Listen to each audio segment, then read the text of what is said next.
Hey, everyone, it's Isaiah. Welcome.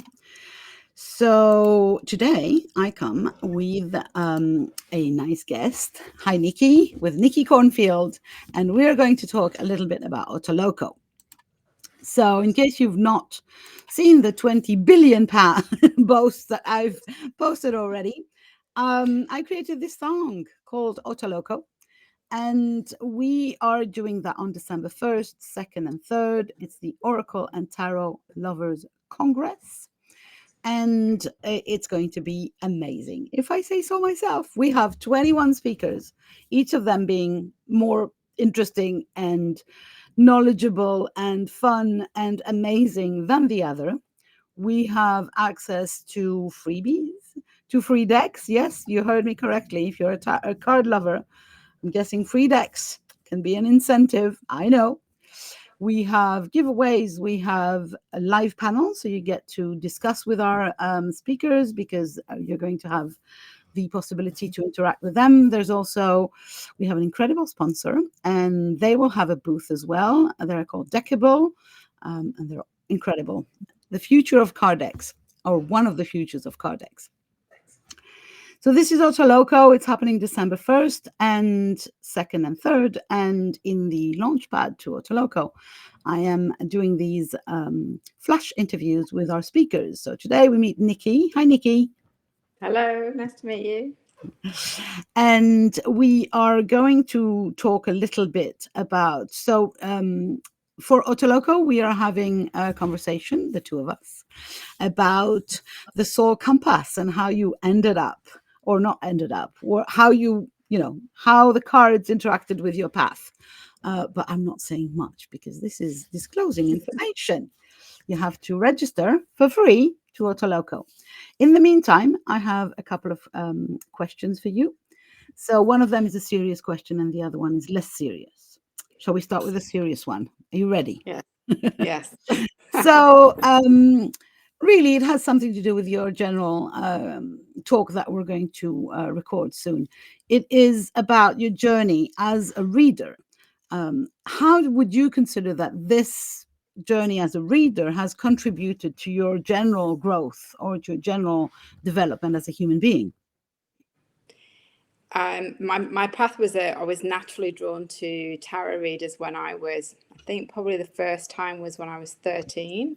So Wow. I think, yes, and my mum, who is actually a willing participant with me. So, I think we probably encouraged each other. So because it was that natural resonance with tarot, this curiosity, it wasn't just, it was something I trusted from an early age. So I think I saw the path unfold in so much accuracy from these readings that the confidence and the need to keep returning to them evolved very slowly and over a period of like the last 20 years now, more than that. Gosh, that shows my age. It's actually a lot longer than 20 years when I look back. But and now I still every day would take my own cards out, in fact twice a day, because the accuracy is just quite remarkable, and I think they're a divination tool. I'm sure anyone can do this once they start opening up the trust in there is guidance for everybody through the I because agree. yeah. I agree. And the more you practice, the more you can connect with the cards and the more the guidance becomes clear. Would you agree with that? Absolutely, yeah. They form an energy which is unique to yourself, and I don't let anyone else touch my cards personally. But although I know some tarot readers do that, oracle card readers, they don't mind. But for me, they're quite. I feel a personal connection to them, and I like to keep it that my hands go on them and no one else's.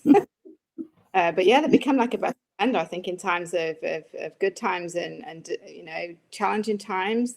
Yeah. They're just there. They're always there, and so it is, and I love it. I do, and I really have a trust in them that I don't fob them off as being, oh, it's all woohoo and they don't really work. I'm actually very confident when I speak to people about them now. I think that's because we've evolved in the times we're in now. Yeah. People are starting to really take them seriously and not fob them off as something weird, which would have been the case a few years. The weird of the previous century is the normal of this century, and as humanity evolves, we evolve into understanding better, I think, the tools that we can use for self-growth, self-soothing, self-understanding. Thank you. Yeah, that was a long road with the tarot. So my next question, which is a kind of a funnier, sorry, is if you were able to give your younger self a tarot reading, what would you tell them? What would the cards tell them? I would tell her that you were going to have a journey of seeking answers through me. So the cards would tell me that I was going to have an incredible life if I followed this guidance, this natural inner guidance, and the card being just part of that. Because that is what I did as a child, actually. I did follow the tarot readers and my own inner guidance, and it did unfold spectacularly as it was shown at a young age. So I just think that's quite incredible. How does that happen when we have personal choice all the way through our life? But yeah, we go. It unfolded as I kept seeing it coming up. So I hope that answers the question. Well, it doesn't matter if that answers the question. It's interesting, so I'm happy about that. Which leads me, obviously, because you're so experienced with the tarot. Do you have a favorite deck?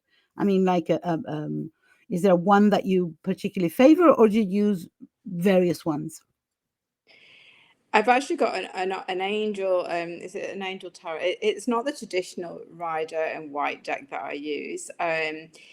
I was drawn to the person rather than the cards initially, resonating with the way that his humor and the way that he taught the tarot. Yeah, I think it was various things online and various books I'd read. And then the second oracle deck was the same reason. I really enjoyed the presentation. I really enjoyed the energy of the person. I felt a connection to the cards. And then I have an Indian tarot deck that I just had to pick up in a shop in India because they were just screaming at me, buy me. So I'm trusting there'll be more added, but at the moment I just have 3. So again, it's just a feeling I followed as usual.